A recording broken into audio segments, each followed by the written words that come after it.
নমস্কার।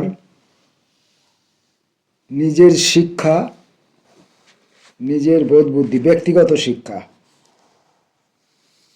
তথ্য ভাণ্ডার বৃদ্ধির শিক্ষা নয়, ব্যক্তিগত শিক্ষা,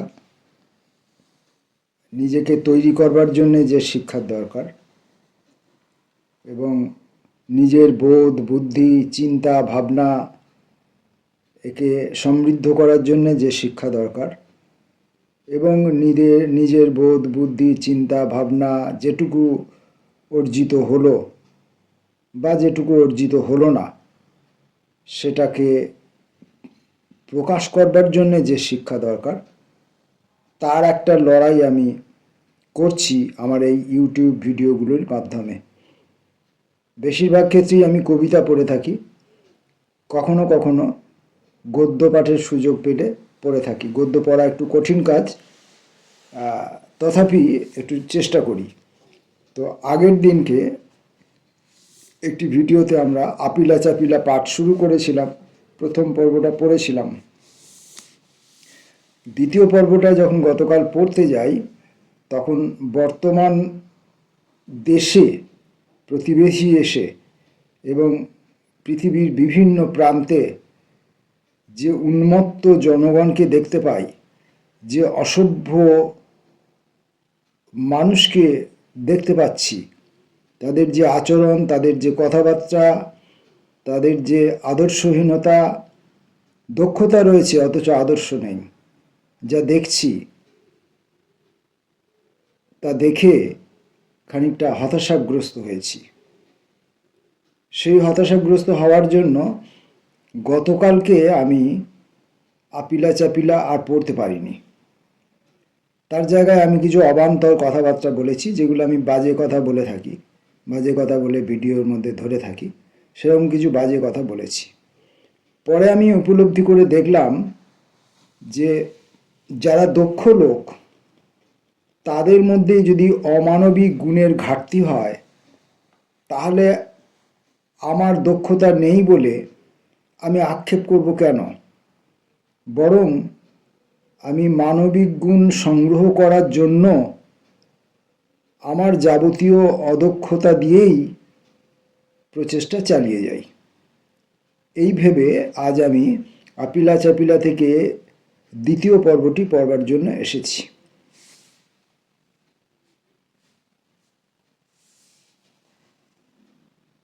বছর ঘোরে, এবার স্কুলে ভর্তি হওয়ার পালা। আর্মেনিটোলা স্কুলে কিছুদিন আগে পর্যন্ত সাহেব প্রধান শিক্ষক ছিলেন।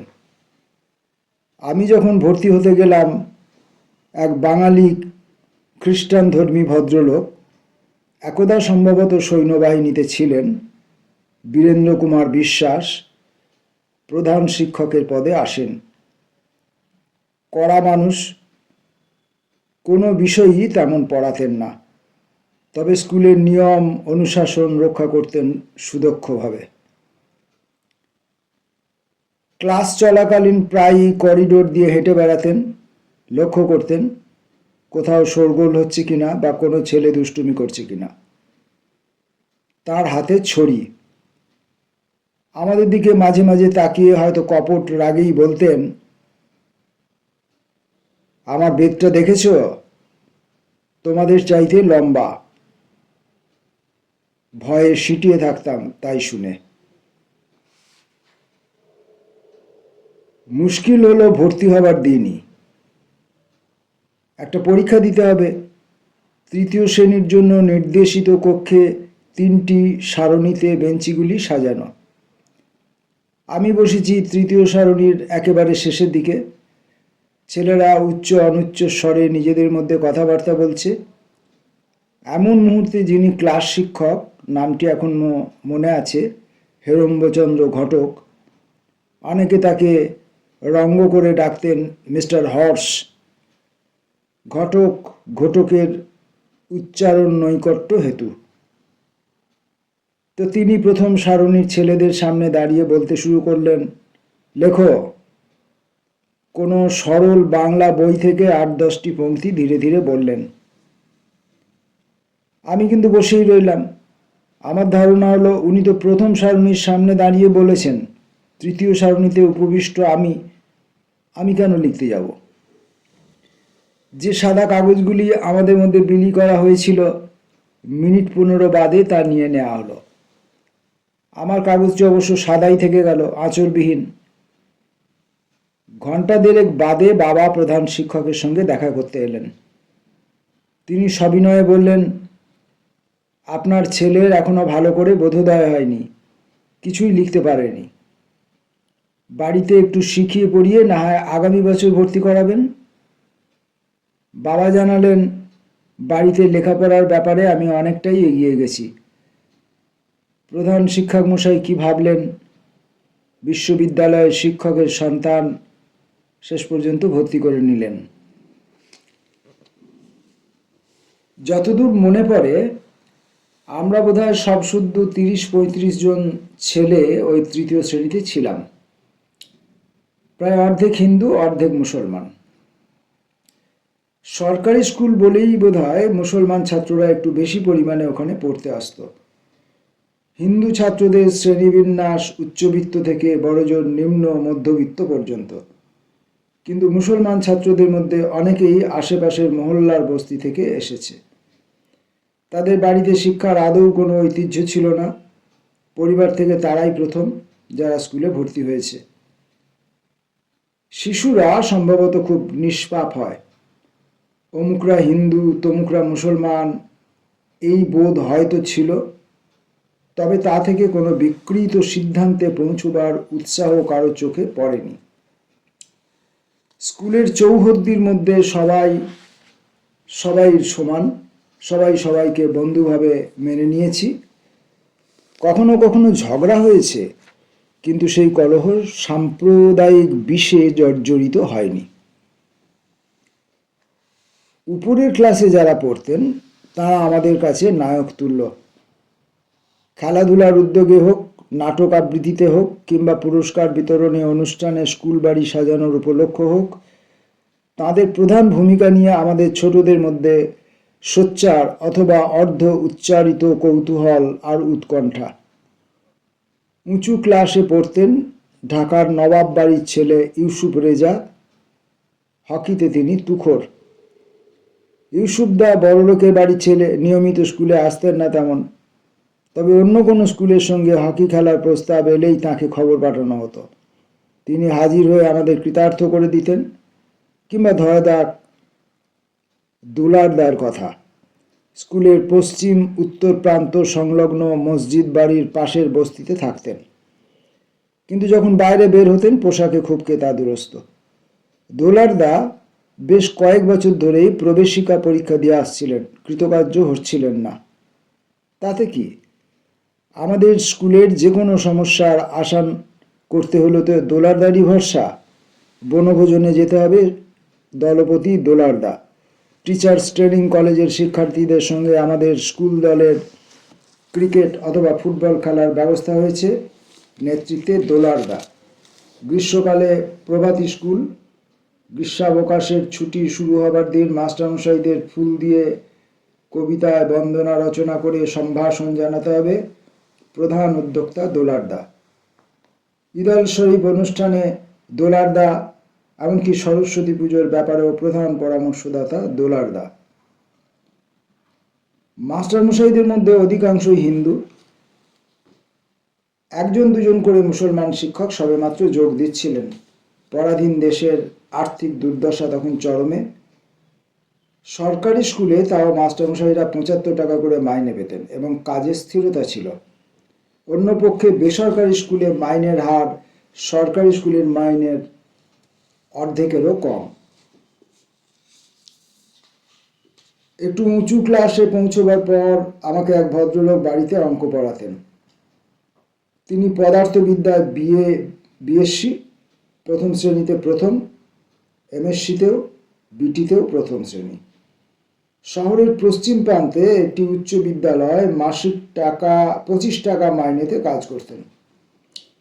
দ্বিতীয় মহাযুদ্ধ বাধবার পর 41-42 সালে কেন্দ্রীয় সরকারের আবহাওয়া দপ্তরে চাকরি নিয়ে পুনরায় পুনায় চলে গেলেন। শুরুতেই মাস মাইনে 600 টাকা। যে কথা বলছিলাম, মন্দার ভয়াবহতা, আর্থিক দুরবস্থার সেই ঋতুতে অন্যত্র কাজের অভাবে বুদ্ধিমান প্রতিভাবান ব্যক্তিরা সরকারি স্কুলে শিক্ষকতা করার সুযোগ পেয়ে পড়তে যেতেন। নিজেরা পড়াশোনা করতেন, প্রচুর পরিশ্রম করে ছেলেদের জ্ঞানান্বিত করার চেষ্টা করতেন। এখন বলতে দ্বিধা নেই, বিদ্যাচর্চা সম্পর্কে আমার যতটুকু আগ্রহ তার পুরোটাই আর্মেনিটোলা স্কুলের সেই সব মাননীয় শিক্ষকদের প্রসাদে।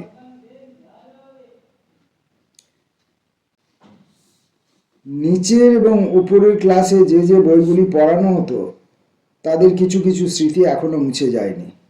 বঙ্কিমচন্দ্রের প্রায় সমসাময়িক বান্ধব পত্রিকার সম্পাদক, ঢাকার বিশিষ্ট নাগরিক কালীপ্রসন্ন ঘোষের পৌত্র শ্রীপতি প্রসন্ন ঘোষ সম্পাদিত একটি বাংলা সংকলন নিচের ক্লাসে পাঠ্য ছিল। বইয়ের গোড়ায় শ্রীপতিবাবুর নাম জলজল করে ছাপা, শ্রী শ্রীপতি প্রসন্ন ঘোষ।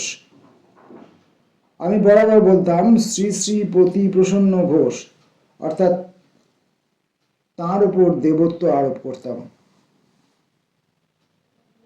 যদিও ভদ্রলোক অতি পরিচিত, প্রায়ই আমাদের বাড়িতে আসতেন আড্ডা দিতে, তাঁর আটপৌরে আলাপের সঙ্গে কিছুতেই তাঁর ডবল শ্রী মেলাতে পারতাম না। আরও যা মনে পড়ছে, তৃতীয় শ্রেণীতে শ্রীপতিবাবুর যে সংকলন গ্রন্থ পড়তে হতো, তার প্রথম পাঠ রবীন্দ্রনাথের গান তোমারই গেহে পালিছ স্নেহে তুমি ধন্য ধন্য হে। সমস্যা দেখা দিল, ড্রিল ড্রয়িংয়ের সঙ্গে আমাদের এই আলাদা ঘন্টা ছিল গানের জন্য। ক্লাস শিক্ষক ঘটক স্যার সর্বপারঙ্গম, আমাদের গানও শেখাতেন। শেখাবার জন্য ধার্য ছিল তোমারই গেহে সঙ্গীতটি। ঘটক স্যার স্কেল উঁচিয়ে আমাদের বলতেন, পদ বলো। গানের পদ কাকে বলে তা আমার অন্তত জানা ছিল না।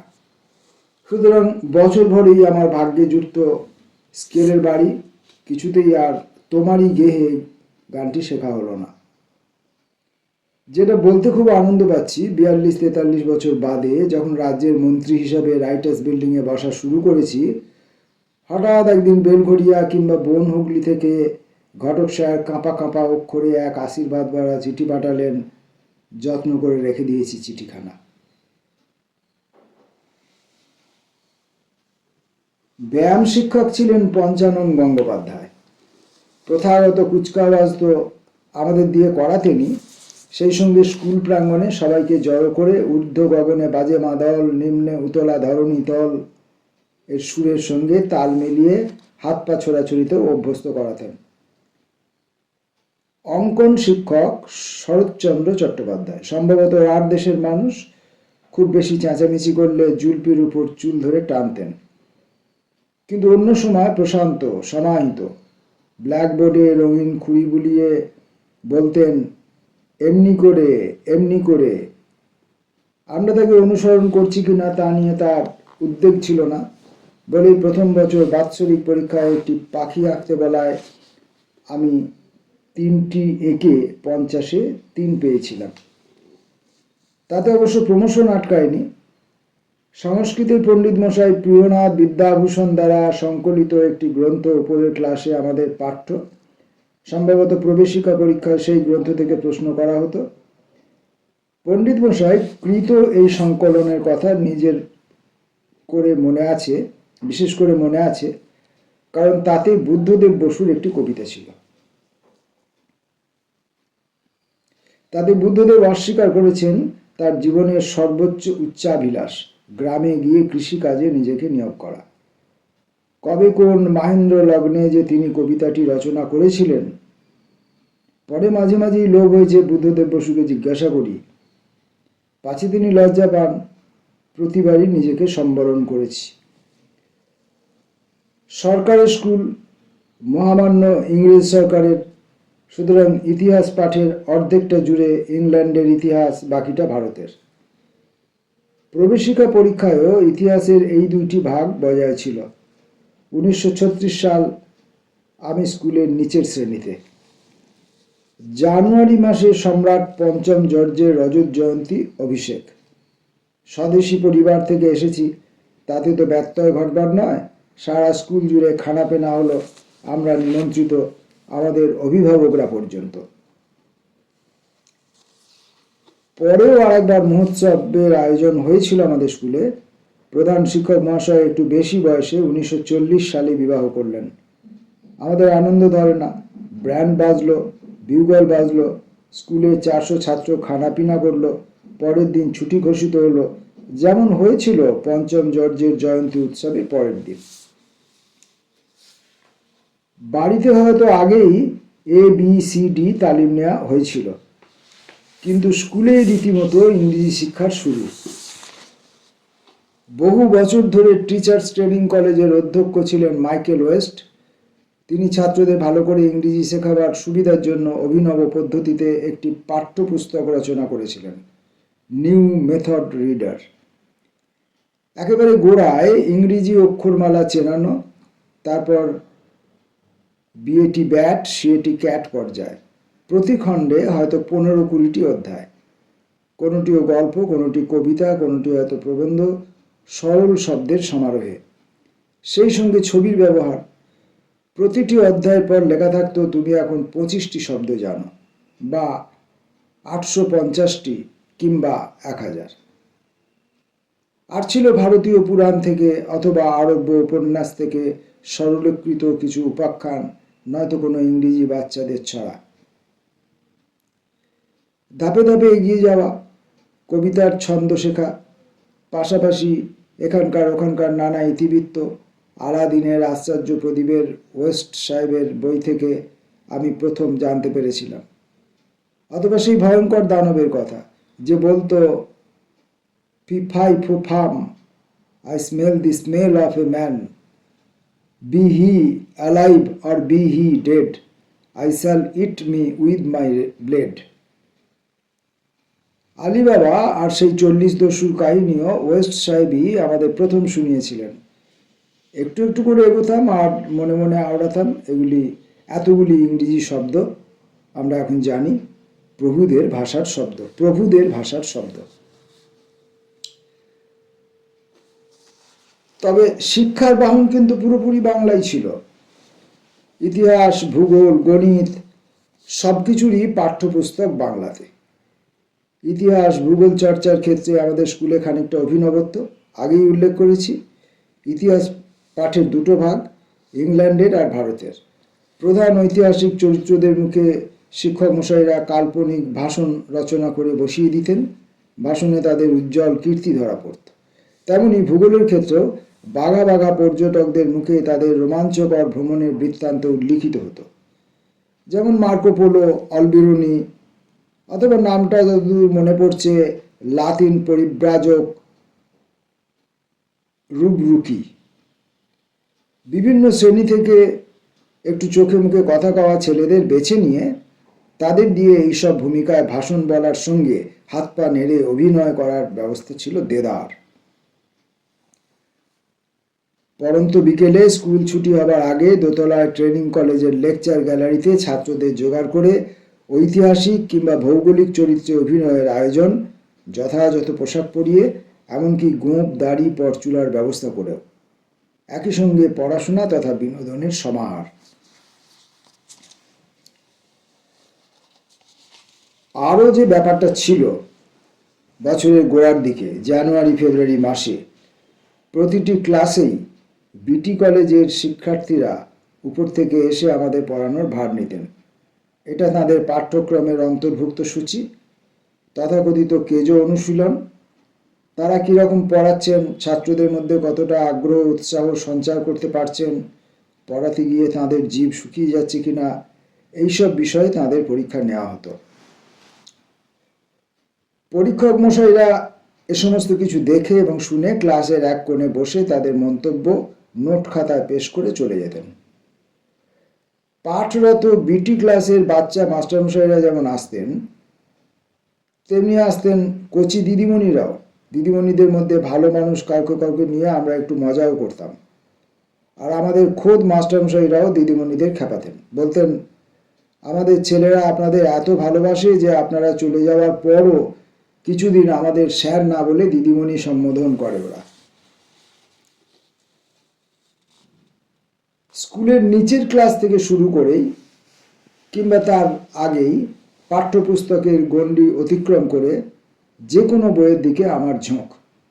অতি শৈশবে, তখন তো রবীন্দ্রনাথের সহজ পাঠ আমাদের জন্য ছিল না, বিদ্যাসাগর মশাইয়ের বর্ণপরিচয় ও যোগীন্দ্রনাথ সরকারের হাসি খুশি পেরিয়ে মোহনভোগ, কে নিবি মোহনভোগ, আয় ছুটে আয় সেজে অমৃত যোগ স্নেহ মমতায়, উপেন্দ্রকিশোর রায়চৌধুরীর সুললিত ভাষায় কাহিনী সম্ভার, কুঁচবরণ কন্যা তার মেঘবরণ চুল, চাঁদ সদাগর, ব্যঙ্গমা ব্যঙ্গমী, রাক্ষস খক্কর, সুয়োরানী দুয়োরানীর গল্পের পর গল্প, ঠাকুমার ঝুলির সঙ্গে আরও তার বইয়ের মিশেল।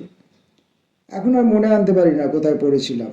পেটুক গণেশ, পেটুক গণেশ, তোমার কি কি খেতে রুচি, যার ঝটপট জবাব নরম নরম রসগোল্লা আর গরম গরম লুচি। একটু বড় হলে আনন্দ আবিষ্কারের কপাট একটির পর একটি খুলে যায়। দেব সাহিত্য কুটিরের বার্ষিক সংকলনগুলি, বার্ষিক শিশু সাহিত্য, মৌচাক, রামধনু, হেমেন্দ্র কুমার রায়ের রুদ্ধশ্বাস করা বিমল কুমার কাহিনী যখের ধন, আবার যখের ধন, পাশাপাশি জয়ন্ত, মানিক, সুন্দরবাবু, সৌরীন্দ্রমোহন মুখোপাধ্যায়ের চালিয়াত চন্দর, দমকা হাওয়ার মতো শিবরাম চক্রবর্তী। সাধারণ জ্ঞান বিলানো সেই চমৎকার বই কে, কি, কেন, কবে, কোথায়। লেখকের নাম এখন আর মনে নেই। যেমন মনে নেই কে লিখেছিলেন এক ছাড় প্রকার সেই চমকপ্রদ আত্মজীবনী রক্তচোষার দিগ্বিজয়। না, আমাদের বাল্যে কৈশোরে আবোল তাবোল অনুপস্থিত, শুধু মায়ের মুখে একটি দুটি মজাদার ছড়া শুনেছি মাত্র। মনস্তাপ তো অন্য কারণেও। বাড়ির সবকটি ছেলে মেয়েকে সন্ধেবেলা অর্গান বাজিয়ে মা গান গাওয়ার তালিম দেওয়াতেন। কোন ফাঁকে আমিও আমার এক তুতো ভাই পালিয়ে যেতাম। ওই যে তোমার ভোরের পাখি নৃত্য করে ডাকাডাকি বৃত্তের বাইরে। সুরবোধ আছে কিন্তু গলায় সুর নেই, এখন অনুশোচনা হয়। স্কুলের বৃত্তান্তে ফিরে আসি। যে কোনো শ্রেণী থেকে হঠাৎ হঠাৎ আমাদের দোতলার লেকচার গ্যালারিতে যাওয়ার নির্দেশ দেওয়া হতো। আমরা বসতাম গ্যালারির সামনে, পিছনের সারিগুলিতে বিটি কলেজের ছাত্রছাত্রীরা। ট্রেনিং কলেজের অধ্যাপকরা আমাদের পড়িয়ে আদর্শ শিক্ষকগণের নমুনা দেখাতেন, ইংরেজি, বাংলা, ইতিহাস, ভূগোল। একবার ট্রেনিং কলেজের সাহায্যে কলেজের অধ্যক্ষ আমাদের দুদিন ধরে র্যালফ হজসনের টাইম ই ওল্ড জিপসি ম্যান পড়িয়েছিলেন। প্রথম দিন পঠনান্তে তিনি আমাদের বললেন, কবিতাটি কাল বাংলায় অনুবাদ করে নিয়ে এসো সবাই। আমি যে বাংলা বয়ানটি নিয়ে হাজির হই তা বেশ মনোপুত হয়। নিজেই ঘর ভর্তি সবাইকে পড়িয়ে শুনিয়েছিলেন সেই পদ্য। আমার সেই আদি অনুদিত কবিতার কিছুই আর মনে নেই, শুধু এইটুকু ছাড়া, আর কত সুন্দরী বালা গলায় দেবে তোমার মালা। এখনো মাঝে মাঝে শখ হয় হজসনের কাব্যগ্রন্থ পেরে কবিতাটির মূল ইংরেজি পাঠ কি ছিল জানতে। হয়তো বাকি জীবনে সেই শখ মিটবে না। তবে স্কুল ম্যাগাজিনে আমার নামে ছাপানো প্রথম পদ্য নির্ভেজাল অপরাজিত দেবী। আমি শুধু বেঞ্চিতে এক পায়ে দাঁড়িয়ে ত্রিভুজের যুপকাষ্ঠে গলা দিচ্ছি বাড়িয়ে। সময় গড়িয়ে যায়। তৃতীয় থেকে চতুর্থ, চতুর্থ থেকে পঞ্চম, তারপর একটু একটু করে উপরের ক্লাসে উঠে গেলাম। ইতিমধ্যে পুরনো বহু সহপাঠী এদিক ওদিক ছড়িয়ে ছিটিয়ে গেল, নতুন সহপাঠীও এলো অনেক। আমরা গড়ে ৩০-৩৫ জন, সমাজের বিভিন্ন শ্রেণী থেকে। তবু কিছু আগেই উল্লেখ করেছি, বিভিন্ন সম্প্রদায়ভুক্ত হয়েও সম্প্রীতির অভাব বোধ করিনি কখনো। স্কুলে প্রথাসিদ্ধ যে সমস্ত খেলাধুলা হতো আমাদের ক্ষেত্রেও তাদেরই চল ছিল।